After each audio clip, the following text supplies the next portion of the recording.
Hey everyone, Couch Investor back to another video for today. So welcome to the new era, the era of spatial computing. Now, Tim Cook had this, of course, just one more thing moment. This is a day that's been years in the making, one that I've really been looking forward to. I believe that augmented reality is a profound technology. Blending digital content with the real world can unlock experiences like nothing we've ever seen before.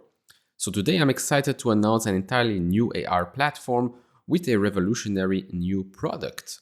Now, for those that don't know what spatial computing is, so it's a term that broadly characterizes the processes and tools used to capture, process, and interact with 3D data.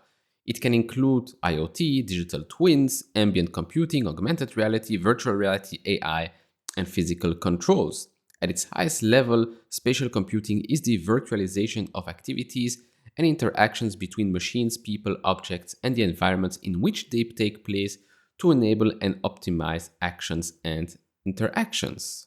And so I'd like to talk about the Apple Vision Pro. It's finally here. Well, actually, not really. It's set to release only next year, and it will cost you $3,500 pre-tax, so probably closer to $4,000. It looks like a pair of ski goggles and it has no controllers. They'll probably sell those separately in typical Apple fashion. Remember those $700 PC wheels? Well, let's see how much these controllers will cost you. So how does it actually work? Well, with eye tracking, hand gestures, and voice commands. It has 12 cameras, 5 sensors, 6 microphones. It has an external battery which will only last for 2 hours, and yes, it's not wireless. You'll actually have to plug it in. Now let me make one thing clear. This is Apple's first try at this, and so you should see this as a type of developer kit, a very, very expensive one. Because if you truly look at this product, it's basically an iPhone screen on your face. It's something to use while you're sitting, whether you're watching a video or pictures, FaceTime, things like that. I don't actually see a lot of people using this for gaming. Why? Well, one, because the hand gestures won't be good enough in my opinion, hence the need for controllers.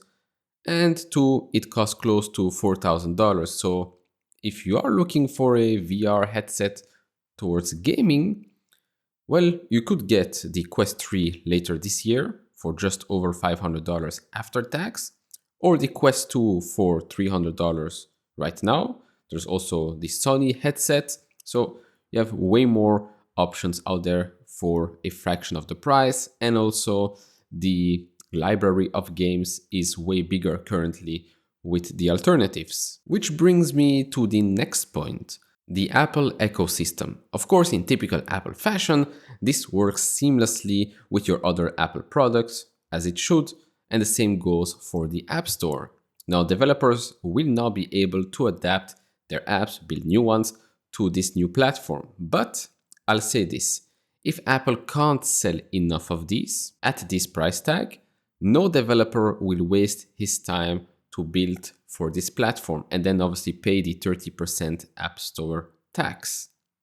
Now on the other side, Oculus sold approximately 20 million units so far.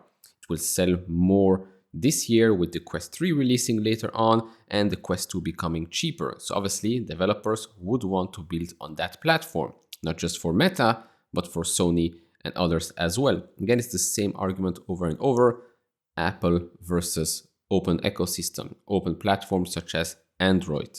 So how many units will Apple sell at the current price? Let me know down in the comments below. Overall, this is a great day for AR and VR enthusiasts because yes, when Apple enters a field, things move. I don't see this as a bad thing for Meta or for Sony, but it's actually a good thing. More people will start building for this type of platform, not just software, but hardware as well. More people will suddenly be exposed to this new technology, this new way of interacting with technology as well.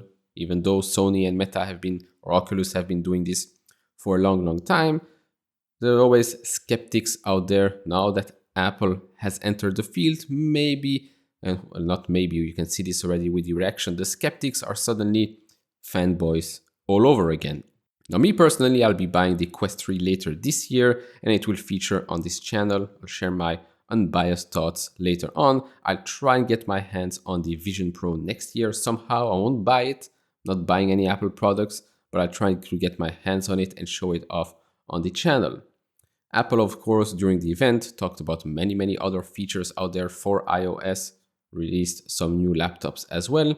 Now, to be honest, the features, as always, not that incredible, especially if you're an Android user. You know this already. Every single time, Apple are geniuses at making basic features look incredible. And so to conclude, let's be honest, the look of this thing is great, right? It looks very clean, very nice. I'm sure it works very well with other Apple products out there.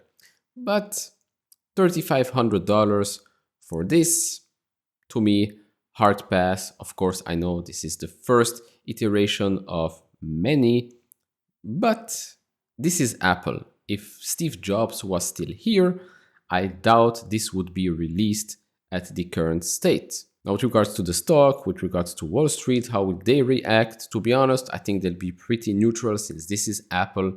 I would probably have a look at how Meta stock reacts to this news.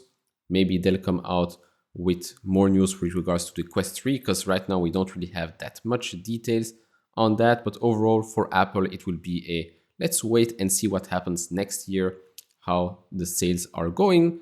Overall, pretty good event as always.